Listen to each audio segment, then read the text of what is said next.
everyone, and thanks for joining the Amplitude of Tech podcast. I'm Shawn, Coordinator, Chief Marketing Officer of Amplix. Today I had on the podcast Brandon Teegen. He's from Cresta, and we had a conversation about not AI taking over the world, but AI taking over your contact center. This is one that you have to listen to. Hope you enjoyed it as much as I do.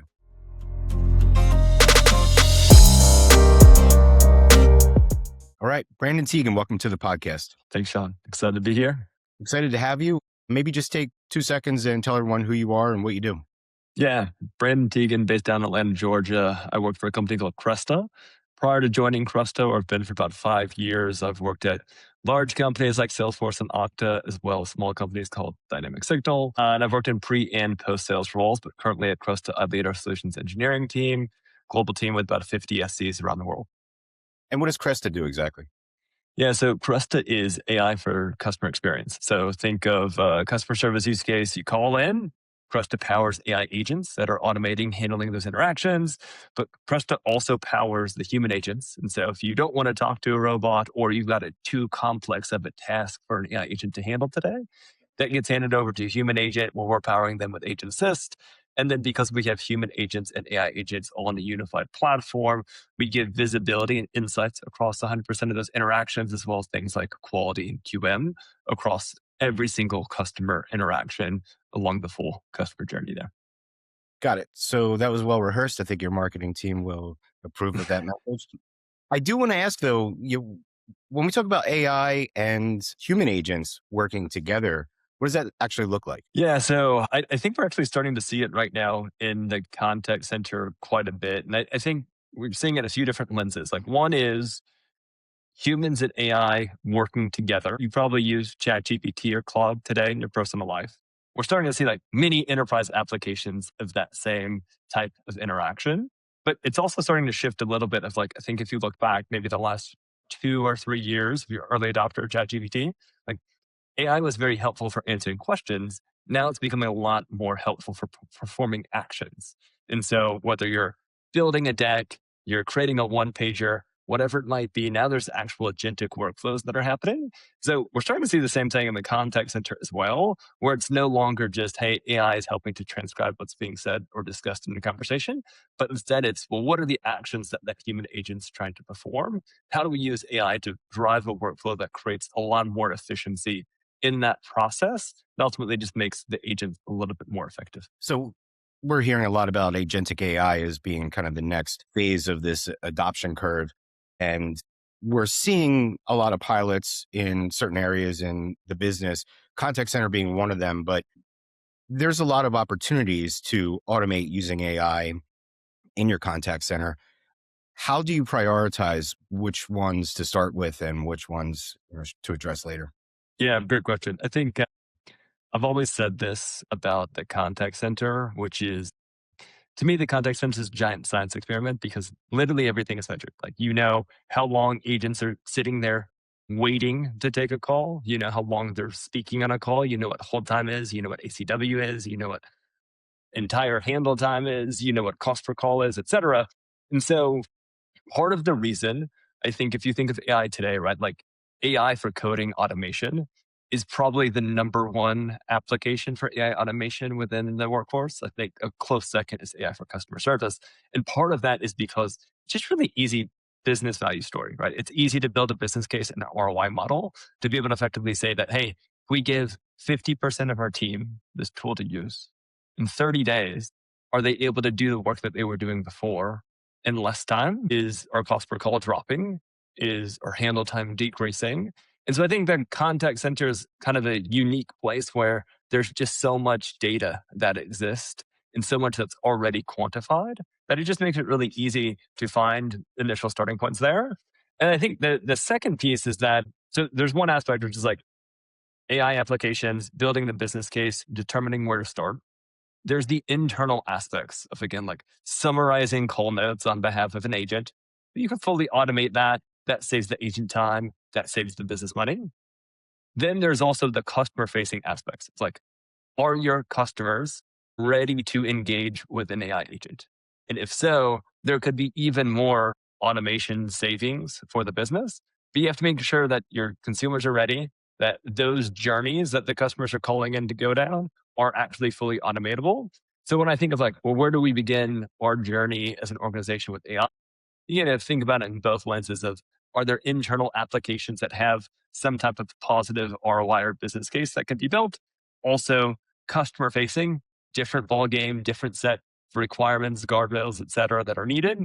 How do you make sure that you're thinking about all of that as well? So you're not starting in the place where there's a much larger monetary opportunity, but you're doing it again, maybe at a point in which your customers aren't ready, or maybe your systems or processes and uh, applications might not be ready to fully automate that today as well. Is there a heuristic that the industry uses to help value the difference between increasing the velocity and supercharging the power of a human agent by using AI versus replacing the agent? I don't mean let's fire people or not hire people, but I mean let's make those people more effective by containing some calls that are low level, easy calls, and allowing them to focus on the more complex type of calls. So if you're looking at, two opportunities that appear to be equal and you're thinking, where should I start here? Should I focus on the end user facing customer experience aspect of AI, or should I start looking at how I can help that human agent perform better? Yeah. So I think at the end of the day, it's effectively like, what metric are you trying to optimize? I think if you look at, I think it was like Klarna a few years ago, that they cut their customer service team. I think it was like several hundred, like 700. They did that because they could almost fully automate all of their customer service calls with AI.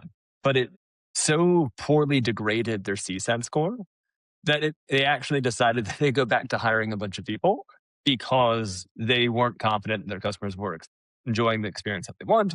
And so I think that's a simple example of just, hey, like, what is the KPI that you're trying to optimize? Because if you pull one lever, it's going to have some impact on another lever as well. So I think it's really important to think about that.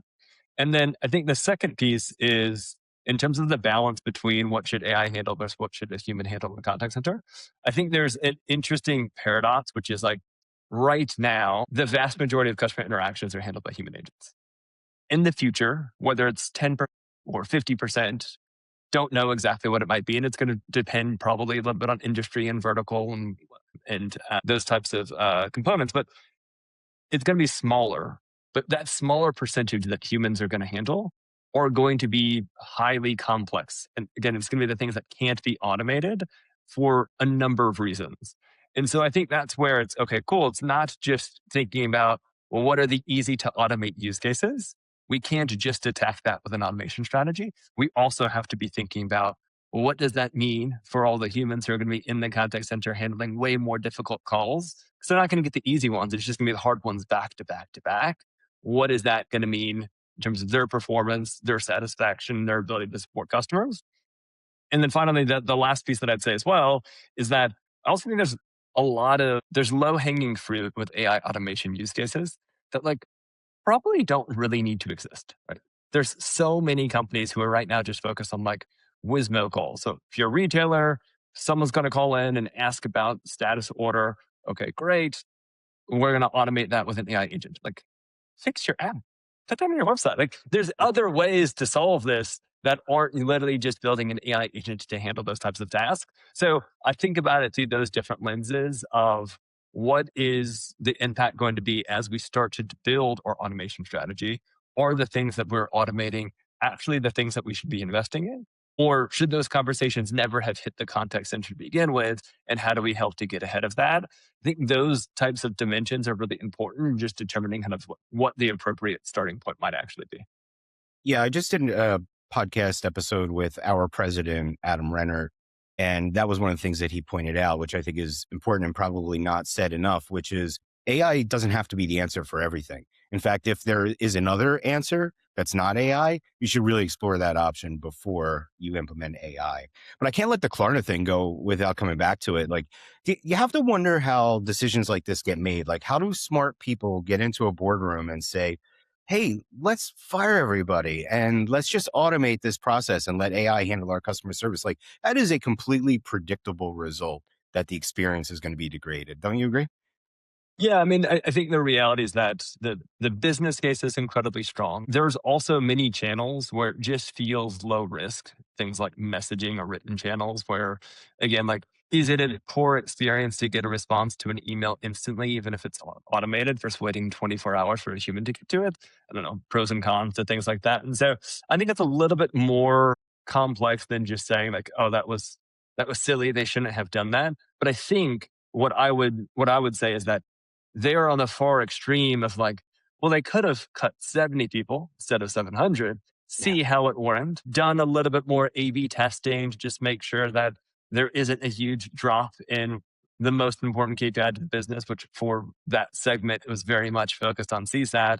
And so that's where I think it's not necessarily that they shouldn't have done it. I think it does just show that you need a strategic partner to help you go on this journey. It's unfortunately not just flip a switch and say, okay, great, we can get rid of our team and this is fully automated now. Instead, it's how do we dip our toe in the water, prove out that there is a strong business case, our customers are ready for it, that our systems support it, our applications support it, and that we're ready to do this now and we can do it in a safe, smart way. I think that to me is the big learning of go through the logical progression of do this the right way instead of do this the fast way, even though there's a really compelling business case at the end of the story. Yeah, I guess that's my criticism is you don't, put on a Superman cape and then walk to the top of the Empire State Building and jump off as your test case, right? Like maybe climb on top of a chair first and see what happens. 100%. It's a good, scary analogy, but a good analogy for sure. Yeah. So I want to get out of the enterprise for a second and out of the contact center and talk about humans briefly. So we were talking a little bit before we hit record on the podcast, and my dog came in, my dog Monkey. She's made an appearance or two here on the podcast. And it made me think like people are using AI as friends, as company. The younger generation, especially, that's like their number one use case for it. My generation, Gen X, seems to be we use it for search. I know that's how I personally use it mostly when I'm not using it for work, but they're using it for companionship. And that's growing, right? That's a growing space. So I'm wondering, from your perspective, do you think that AI is the new man's best friend, or is my dog safe? I think your dog is safe in certain aspects. Hard to play catch with AI. So But no, I think there's a risk, right? And I think that like it's interesting. There was actually today, Sam Altman was interviewed by Time Magazine, and he was talking about the fact that not as many white collar jobs had been displaced as he had expected at this point in time. And part of the reason that he said that that's the case is that he didn't actually realize the amount of like emotional value that people weigh on having actual personal relationships with their coworkers. And so that to me is kind of relevant here insofar as right, like it's one thing to be able to just talk to someone. It's another thing to be able to experience something with someone. And so I do think in terms of reliance on companionship and like there's definitely risk and we've started to see it in terms of relationships that people have built with AI, but I think the reality is that that's going to come under more and more scrutiny. There will be more guardrails and constraints that get built around what AI can do to help prevent that getting out of hand. But like any new technology, the more people that use it, the more outliers and strange stories that you'll hear. And so it's definitely not to say that it's going to go away anytime soon. It will probably hear more stories of crazy things that are happening in the world of AI. But I think just in terms of the overall companionship and the reliance on it, I think we'll probably start to see it plateau at some point. But then again, just as the proliferation of the technology just becomes a little bit more commonplace around the world, like you'll get those stories every now and then. But I think your dog is good. all right, I'll let her know. I know it's like impossible to future cast with this kind of thing because it's just evolving so fast. But if we set the time frame in kind of a short period, 6 months, a year, how do you think AI will continue to be integrated into people's personal lives? Yeah. So I think back to the beginning, right? Of like, to me, AI for most people up until now has been answers, not action. I think the next 6 months, 6 to 18 months, it's going to be AI powering actions, not just answering questions. And so this is the big fundamental shift that is going to hit most large enterprises. Right now, my internet goes out, I'll complain and moan about it. I'm not going to call my internet provider and ask for a discount or a refund, but Siri could make a call on my behalf, complain, ask for a refund, or Gemini is going to send an email, or Claude's going to take care of it for me. All of a sudden, I think personal assistants who are actually becoming like really intelligent and smart and powerful, writing emails, sending text, making phone calls, that's a complete game changer. And it's also a huge benefit to me as a consumer. And so I think that to me is like the coming tsunami that's going to hit many large enterprises, especially the contact center, which is if AI is actually able to help transform the consumer from AI as the tool to answer questions to AI as the tool to perform actions. Those actions create more communications, more customer interactions, et cetera. Then all of a sudden, like the world has completely changed. And if 10% of your customer base were the ones who would drive 90% of the interactions to your contact center, like now it's going to be 50%. Holy smokes, are you able to actually handle all of that volume? And so that to me is very much why I like to push most enterprises to be thinking of like, imagine 2 to 3x the volume that you're seeing today in your contact center. The vast majority of that is going to come from personal assistants, human agents on behalf of the human, not humans themselves. And so that to me is what's going to fundamentally change. And I'm optimistic. We're a week-ish away from WWDC with Apple, and they're going to talk about Siri and some enhancements there. I'm not sure if it's going to be right now in Siri, but 100% in the future, Siri is not going to be as useless as maybe it is right now. And that's going to just fundamentally change what the contact center landscape is going to look like, I think, for many companies who probably aren't ready for it quite yet. Yeah. So this is why we wanted to talk to you, is because we had you at our technology leadership conference and you were on a panel and you brought this up. And that's actually something I hadn't heard. Now, maybe I'm living under a rock. I don't know, but I hadn't heard this prediction before. And it makes total sense now that you say it, right? So, I mean, what is the impact going to be? Like, do you think it's going to be a tsunami and people need to have this capacity built right away, or it's going to jam things up? Or do you think that you're going to see the gradual increase of traffic and you'll have time to build out that infrastructure? I think it's going to be quick because I think it's going to be so easy that everyone can use it. And like my barometer, maybe this is like offensive to my mother, but like my barometer is if my mom is able to use it, then I think it means that there's broad applicability. It's like most people will be able to leverage this. And so I think that's where, again, it's because it's series on billions of devices. So like it's the proliferation is there. ChatGPT is used by a billion plus users. Like everyone is on these tools already. As soon as they can tap into sending an email, sending a text, making a phone call, like, the game fundamentally changes. I also think that those companies will probably be somewhat under pressure of like, well, Siri can't be placing 150 calls a day on my behalf because like the Apple will get sued and things will happen. But I think the reality is that like tech savvy people will adopt it very quickly. The vast majority of consumers, I think, will be very close. I don't think we have years to prepare for this. We might have months to prepare for it right now, but I do think it's happening relatively quickly. And by the way, it takes months to even put an AI agent in front of your customers and get that ready. And so that's to me like the urgency is you want to deploy agents in a smart way to handle customer interactions, 3 to 6 months. Okay, cool. Like knowing that that's at some point what you'll be able to start to handle some of that traffic from. Okay, cool. That means that like we just have to hope that it's 6 months out before Siri is making calls on my behalf, because if not, many organizations are going to be in a tough spot. And by the way, that's only the organizations who either currently have a solution or are actively implementing that solution today. Yeah. And if your timing prediction is roughly correct, it's even worse than what you described, because best case scenario, you're looking at a 3 to 6 month procurement process as well, even if Exactly. you use a company like Amplix to help you through that process. So you're stacking 6 to 12 months on top of, or into that timeline there that people are going to have to deal with. So what are the specific areas that you think it's going to impact in the tech stack that people should be looking at right now? Yeah. So, I mean, I think for one, it's definitely going to be, and maybe how to put like, this is where I think in, let's say, 2 to 3 years, I think the vast majority of the way that people interact with enterprises is just going to be fundamentally different. In the past, if you had a problem, like you'd Google company name, customer service number, you dial it. That's how you get in touch with them.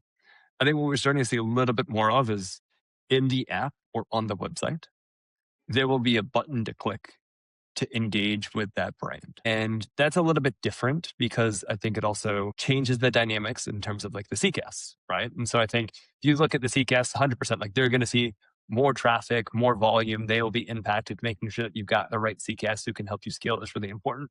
But I also think you're just going to have a lot of these touch points and interactions happening outside of the traditional channels. And so that's where I think the ultimate burden is going to become on the systems. And so for anything that you need to actually, for any customer journey that you need to support, an action that needs to be performed, what are the systems that sit in that process? Do you have a CRM? Great. Is it on-prem or is it in the cloud? If it's on-prem, does it have any APIs? Can we do any customer data lookups? Yes or no? Okay, great. If not, that's going to be really difficult to build an agentic solution to help actually automate that customer journey if the CRM is somewhere in the critical path. So I kind of just look at it through the lens of like, what are the most common journeys that we expect people to be reaching out to our brand? Based on those journeys, what are the systems and applications that are in that critical path to support? And that's where I think CRMs, order management systems, anything that just has the data that exists to help provide resolution or answer the question is really important. The other bit that I'd call out is like the elephant in the room is like the knowledge base, because Mhm. I think that's the big challenge too, which is like, how do you train an AI agent on what human agents are saying in interactions today if your knowledge base is not like LLM friendly, right? It's like, okay, cool. Like if an agent can't reference it, if it's structured incorrectly, if it's a bunch of videos, it's a bunch of things that just isn't rag ready, like you're going to have some challenges there. And so I think that's where I'd look at the systems in the critical path of the most common journeys. I'd also look at things like knowledge to help to make sure that you're focused on improving, enhancing, creating some like rag ready knowledge to leverage.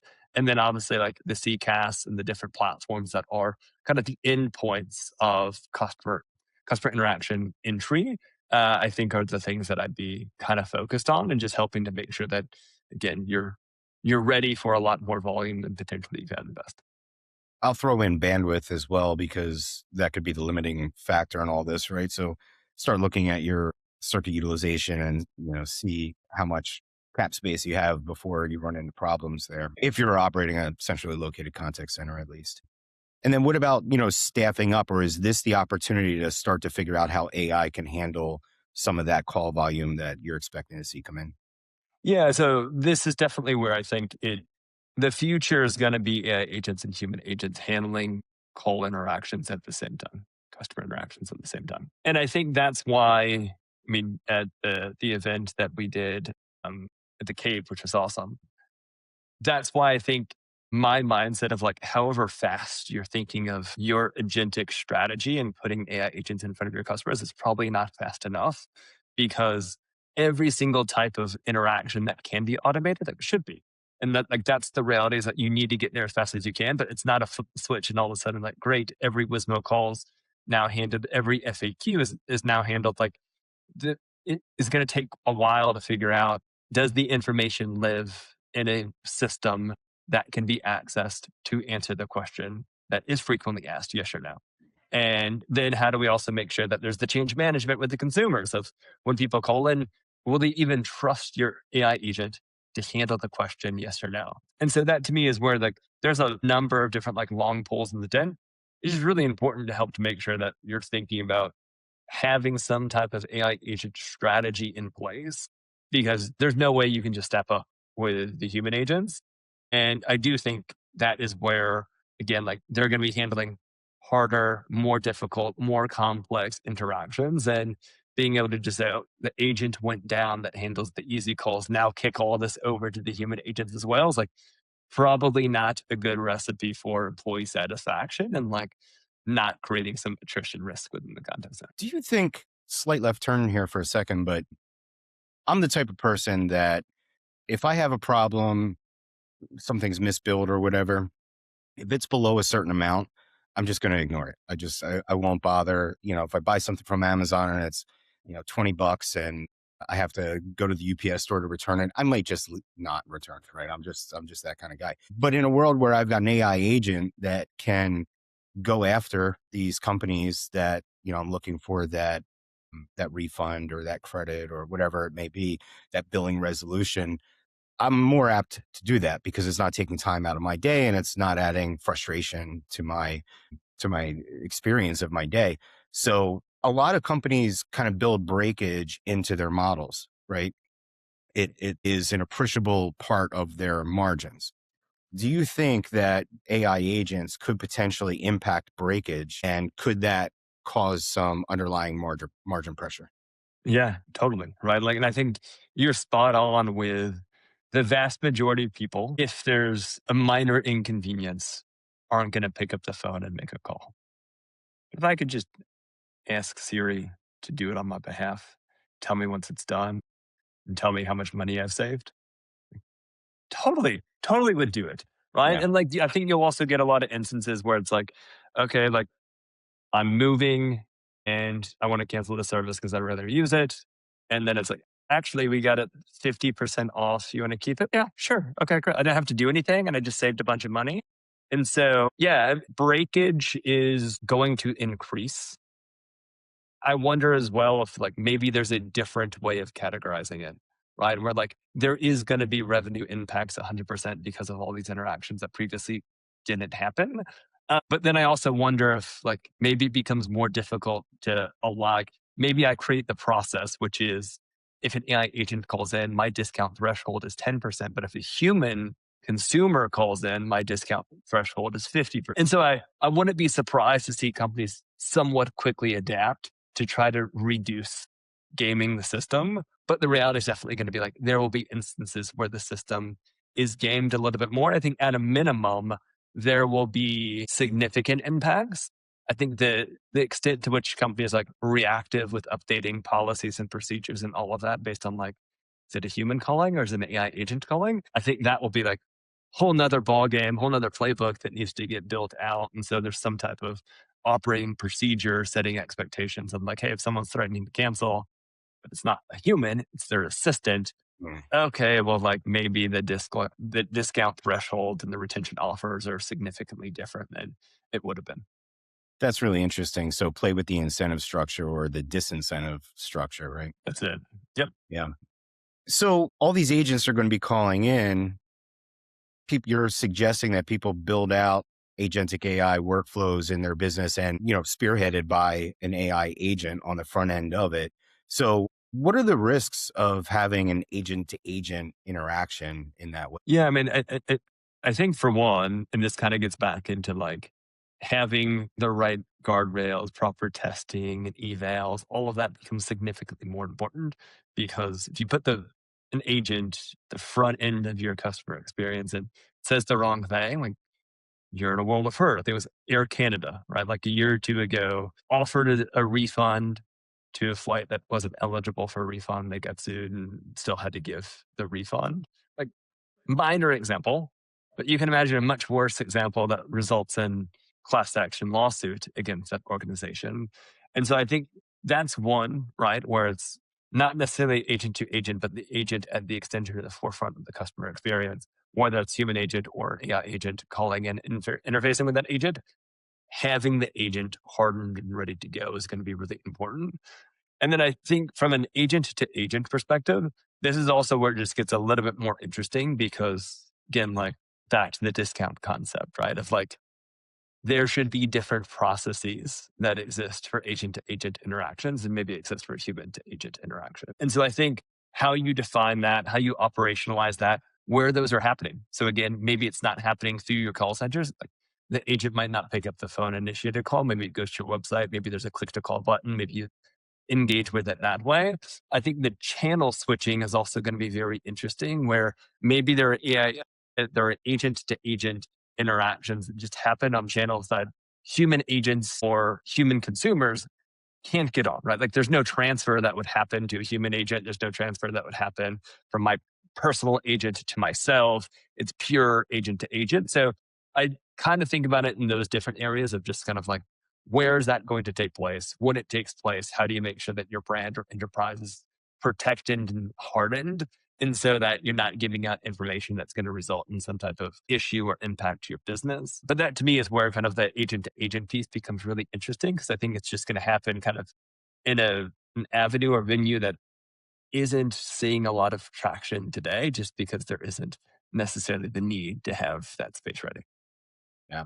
You would think though that you would need to account for the fact that a human may need to come into the conversation from either end at some point, or maybe at both ends, right? So I'm not from the CX space, but when I had a marketing agency, I had a client that was a BPO, and at that time, this was a number of years ago, but the trend was omni-channel, which I think is probably table stakes today, right? I don't even know if I've heard that word in a decade, but you know, do you think that we're going to have to relook at the idea of omni-channel from the perspective of being able to kind of zero out from an AI experience on both sides to be able to connect a human to a human? Yeah, definitely. And that's why I think it's like there will probably be channels that are agent to agent only.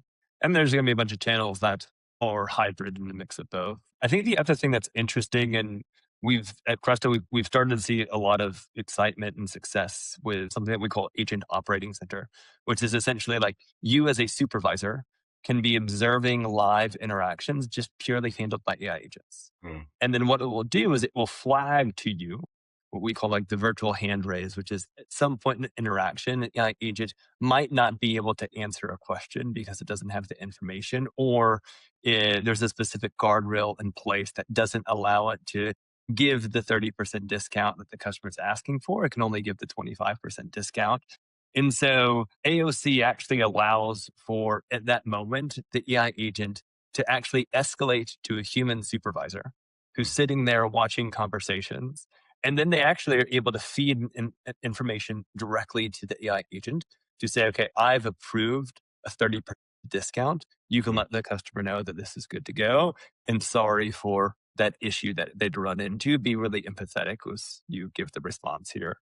And so that's kind of the way in which I think this becomes way more important in the future is you have this concept of like, part of the reason that most contact centers, like everyone is there in person and you have QA teams and you have managers and supervisors and all this structure supporting the agent. It's because it's just really hard for those agents to know everything all the time. But you also just can't have 100% experts all the time either.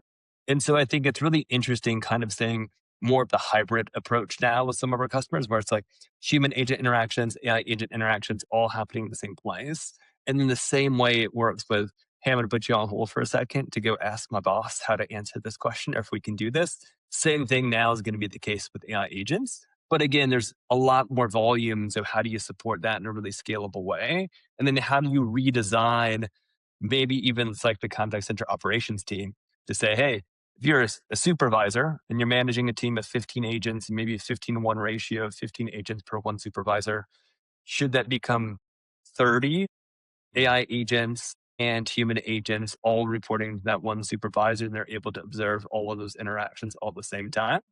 Possibly, right? I think there's probably going to be some change that's happening there, but same thing, right? Is that I think having good visibility and observability of AI agent interactions across the customer journey is going to be mission critical. And back to the point of like omni-channel as well, it's easy to scan emails and calls, emails and chats and like written messages to see what's happening. It's much more difficult to do that on voice in real time conversations. And so that's why I think it's going to also effectively like redesign what the operating structure looks like in a contact center with QA teams, managers, supervisors, all of that, just needing to like virtually monitor the floor and walk the floor to see all the interactions that are happening today, whether they're human agents or AI agents handling this.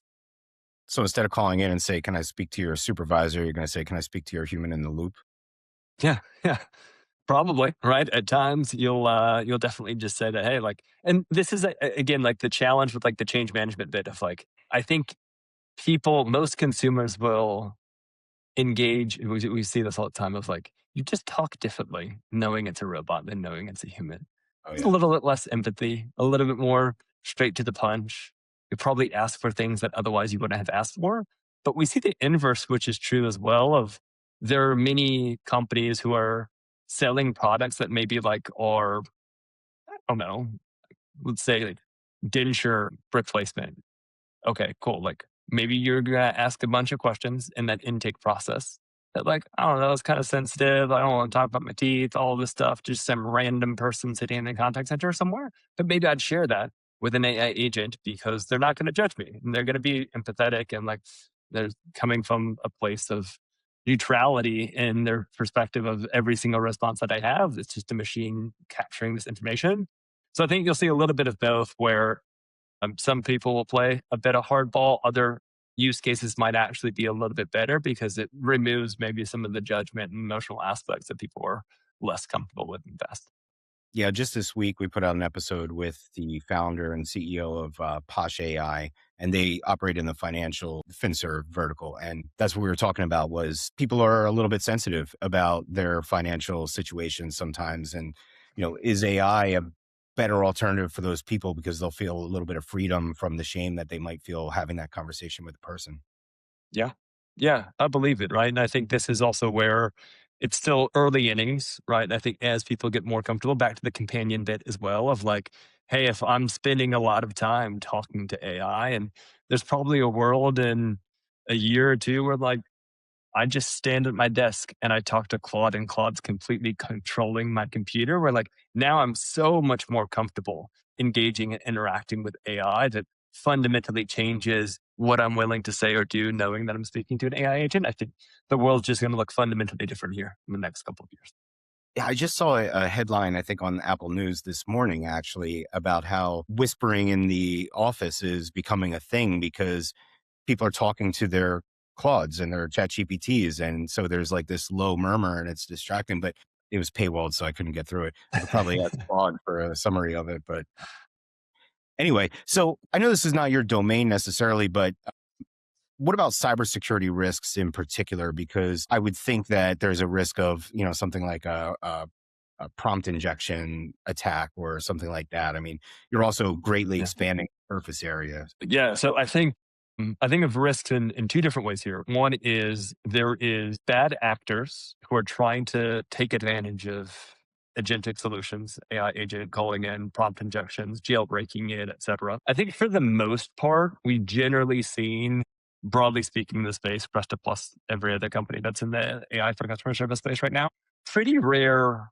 and far few between examples of like anything actually being able to be leaked out. Like most companies are doing a pretty good job with guardrails, I would say. And like, I think it's like somewhat hardened generally. I think it's a few months ago, maybe that like the Chipotle AI agent could just answer any question that people had. And so they were using it like Chat GPT. It was funny and blowing up on Twitter or X. I will never call it X. It's always Twitter. Me.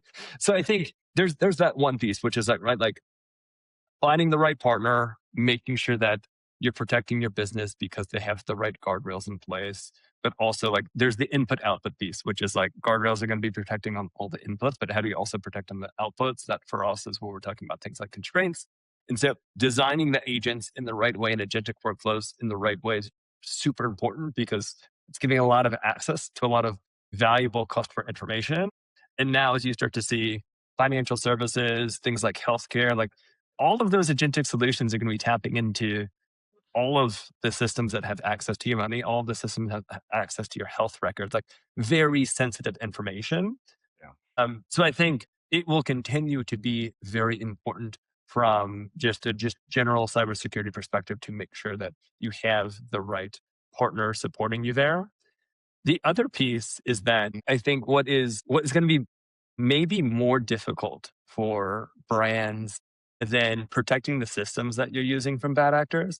It will be identifying who's a bad actor versus just like who's using AI. And what I mean by that is like think about like again back to the personal assistant, bunch of calls coming in, like is that a legitimate call on behalf of a customer?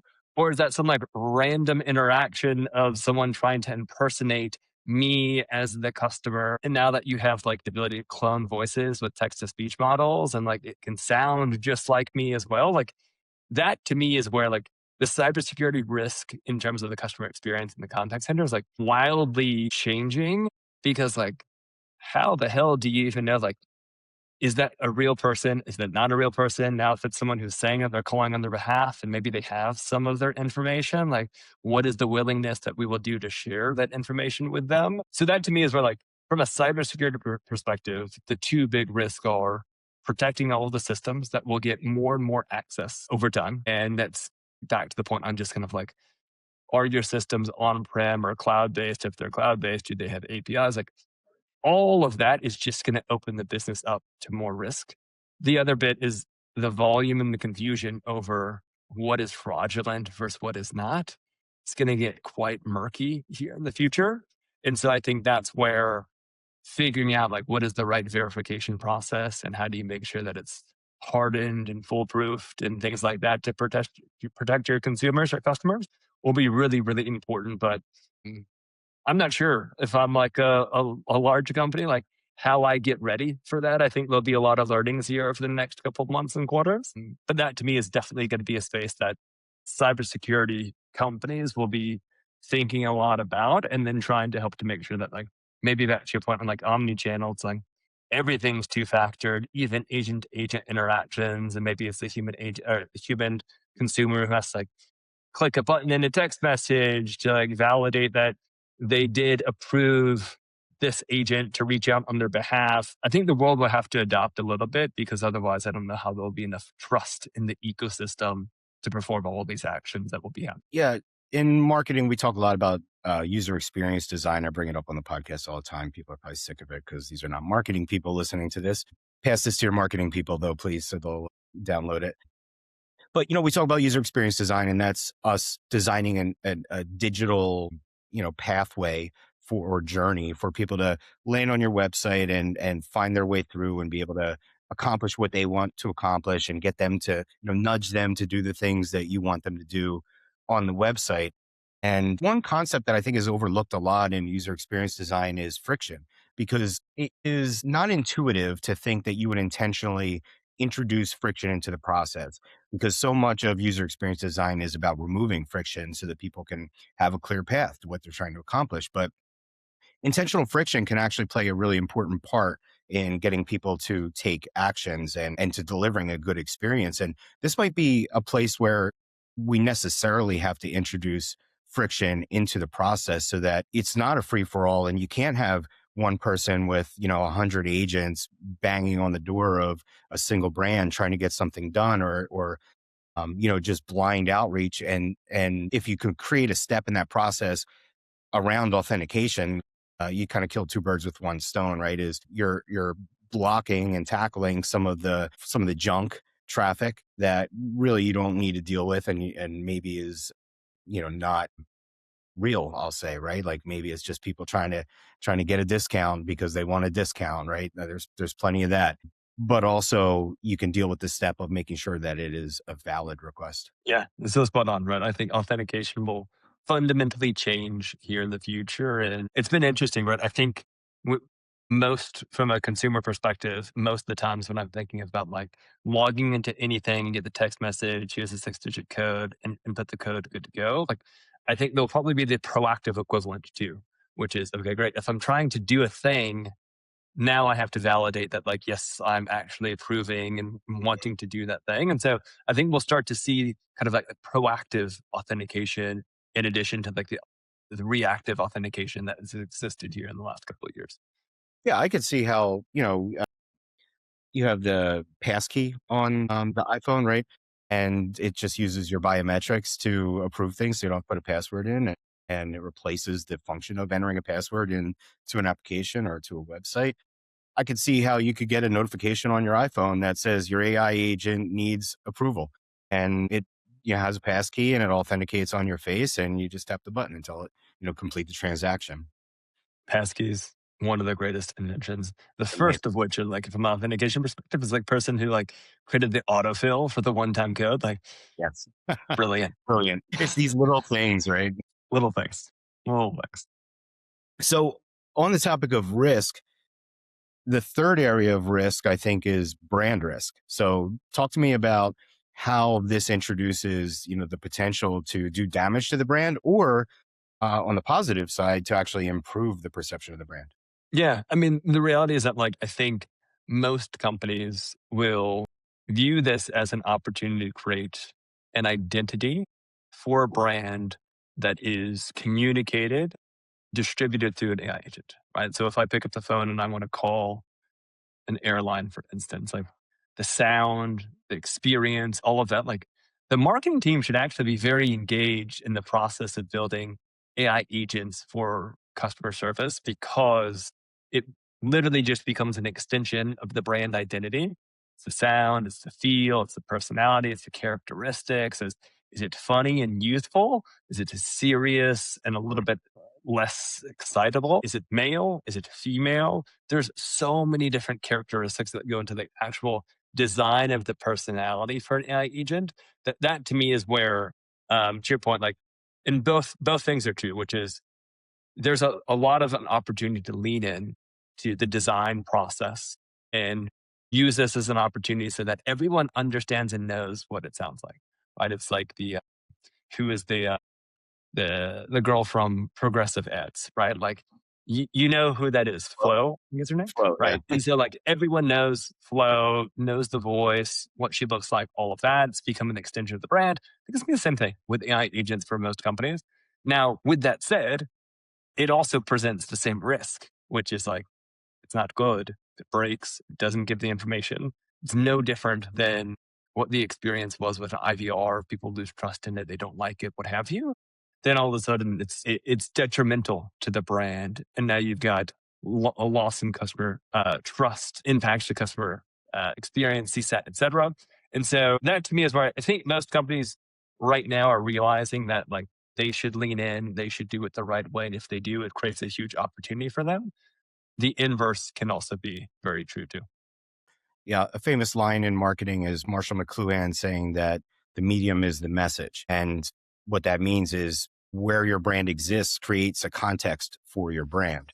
And so, like, if you're a luxury watch company and you're sponsoring Formula One, that says something about your brand, right? Just being at the Formula One race or in that context. And in today, like when I go through a checkout process, if no matter what I'm doing, if I'm on my phone and it doesn't have Apple Pay integration, I kind of feel like that brand is a little bit behind. And I get a little bit of a bad taste. Not enough that I'm not going to purchase from that brand or anything, right? But that's unintended and unwanted friction that could slow me down or stop me from completing that transaction. So I think just having agentic AI and a way for your personal agent to communicate with a brand is going to be the medium that sends the message that, you're a tech forward business who is looking to meet their customers where they're at. Totally. Yeah. You're either proactive, forward thinking, innovative, taking advantage of it, or you don't have that same experience and call it, it's clunky, you're going to lose consumers, they're not going to want to engage with you. 100%. Like, I think you really got to lean into it. Otherwise, you'll quickly fall off. And good analogy, right, was Apple Pay of like, can either be frictionless or it can be frictionful. And Mhm. you got to choose what path you're going down and get started on that ASAP. Yeah, so I think you have to be intentional about the technology decisions that you're making and the journey that you're creating. And you made this point, but be intentional about how the brand is showing up in those places, because being a brand is really the sum of all of the interaction points that people have with the company in all the different mediums that you exist, whether that's the human beings in your company that they're dealing with on a day-to-day basis, whether it's your website, your social media presence, print ads, billboards, all these things, they all equal how people perceive you. And that is, from an outward perspective, what a brand is. So I think being really intentional about that. And you made a good point about marketing being involved with customer service. I'm seeing that more, that CMOs are having conversations about customer experience and they're getting involved in some of the tech stack decisions as it relates to the contact center. What are you seeing on your side? Like, is the marketing persona becoming a buying persona for you, or at least a decision making team Yeah, member? they're definitely part of the buying committee. They are heavily influencing the design and considerations. It's funny, like when you think of like agentic solutions, it is difficult to both evaluate and also to sell them because there's so many different stakeholders, right? Like you've got the CFO who's looking at the numbers to understand, well, what is the business case and is there a justifiable ROI here for us to make this investment? You have IT who's looking at it through the lens of like, oh my gosh, how much work are we going to have to do here to support this? And how do we get this integrated to all of our systems? And what systems have APIs and don't that we need to build?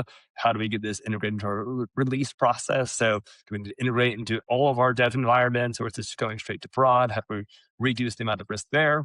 You have marketing, who again is looking at it through the lens of like, well, how is this going to make our customers feel? What does it sound like? How does it act? What's the personality, et cetera? Then you have like the operations team who is like, okay, great. Who is this disrupting? How does this impact them and so forth? And so the buying committee is quite large, I think, in general with agentic solutions. But because there's so many different stakeholders here who all have significant amount of influence over the decision, it just becomes really important because also it touches so many different parts of the business. That's the beauty of agentic solutions too, is that like they're meaningful and they're important and they do actually drive a lot of productivity. But with all of that productivity also comes a lot of considerations and making sure that you're doing it the right way. Everyone signed off, there's broad consensus, and it's kind of the right path forward at the right time with the right use cases. Yeah, and the last thing that I'll say on brand to spare the listeners from my marketing junk, but it should probably be present in governance as well. It should show up in your policy. And you use the Air Canada example. The cost for giving that person the credit for the flight that was supposed to be free was probably like $500. The cost for the legal fees was probably tens of thousands, if not hundreds of thousands of dollars. But the brand damage, they became the people that didn't stand by what they said on their website.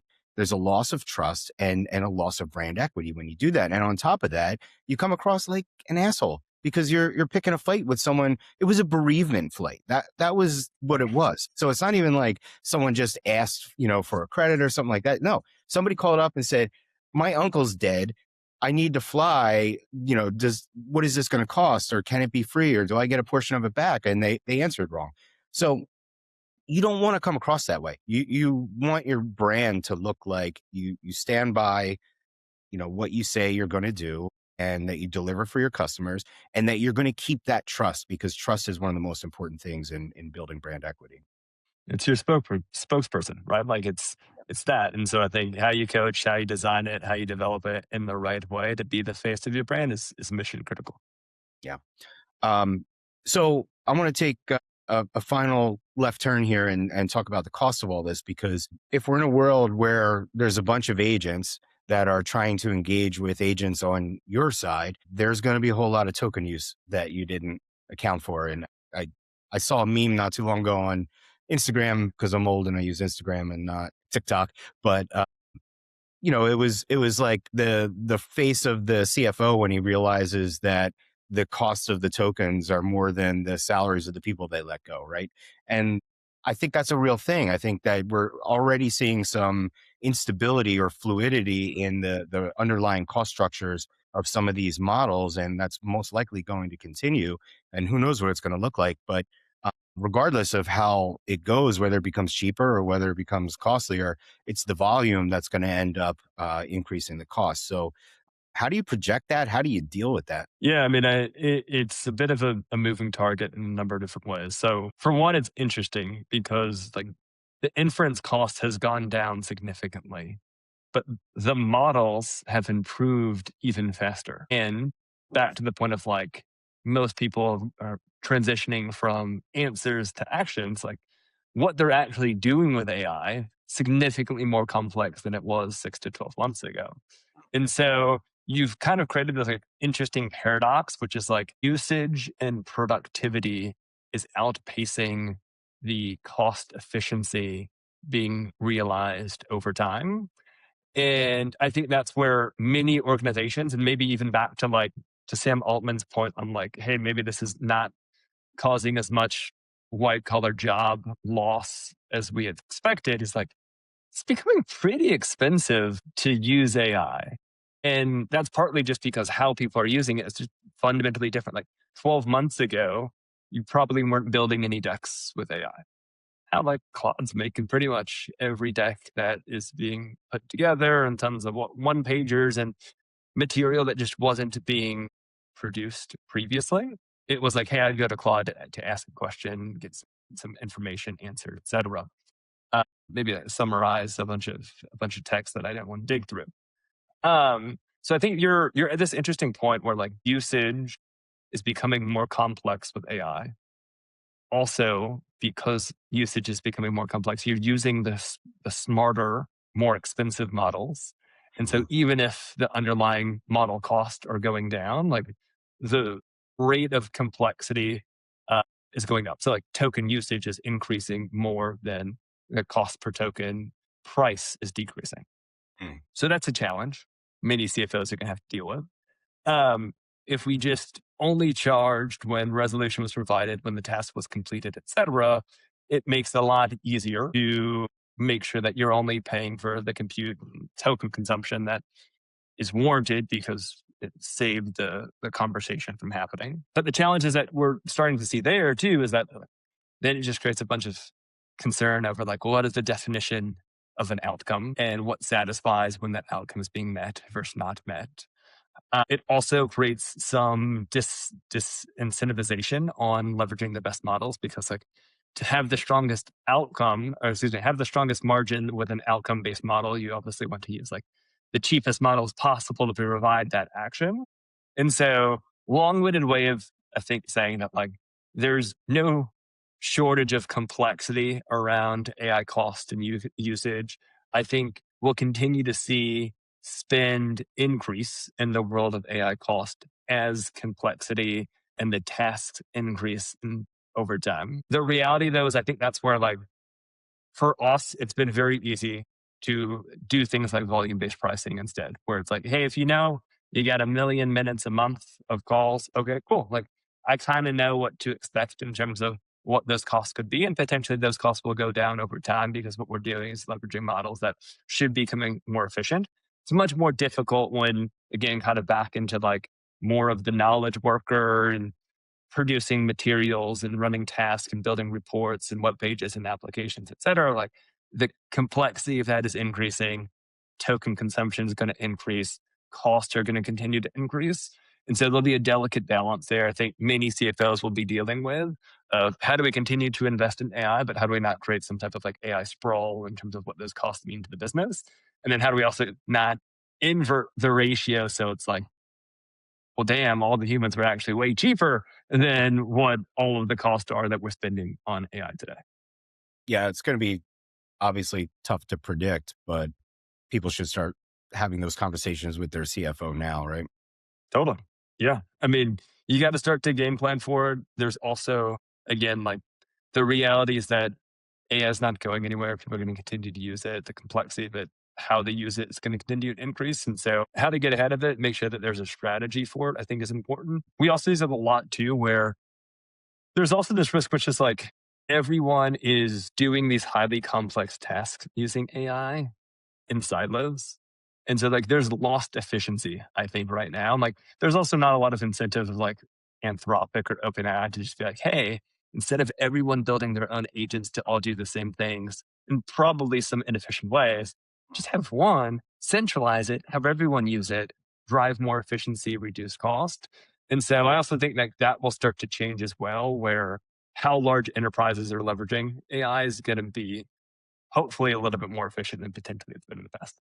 Yeah, and it goes back to something we said earlier too, which is don't introduce AI unless it's the right solution That's for right. the job, right?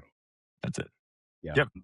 I know I said it was our last left turn, but I did want to, you kind of, when you said that AI is not going anywhere, it made me think of all these graduation speeches that people are getting booed at. So why are they booing, do you think?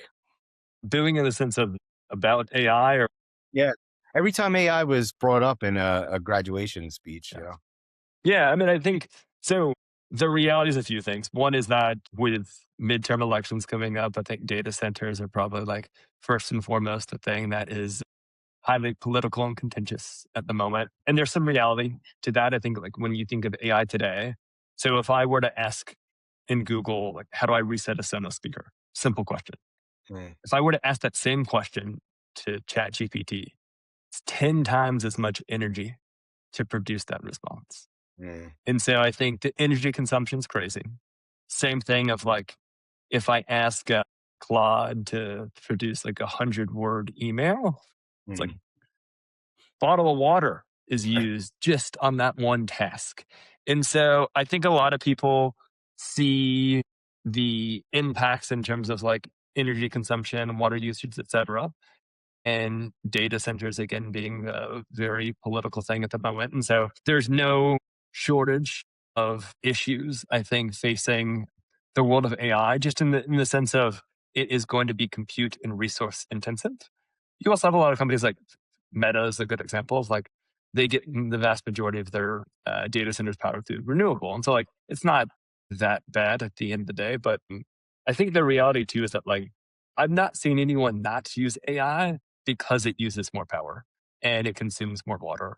And so, yes, I think there's some frustration. I think a lot of the frustration, maybe it's not on like the environmental side as much as it is on like the white collar job risk side and a lot of kind of the fear mongering that has existed within the industry of like it's taking everyone's jobs. No one's going to have jobs. Then you have Sam Altman today saying like maybe that's not quite the case and that's not happening at the rate that we think it would. And so insofar as I think we continue to be cognizant of all of those things, those are all important things for us to address and answer and find good solutions for. But I think in the next probably 6 to 12 months, like if what Sam was saying today, like continues to be the case where there's not this widespread job loss that potentially was predicted 6 months ago, I think the public perception of AI is going to be fundamentally different. And also, again, like the applications, the utility, the productivity that I gain from leveraging AI is that increases as well.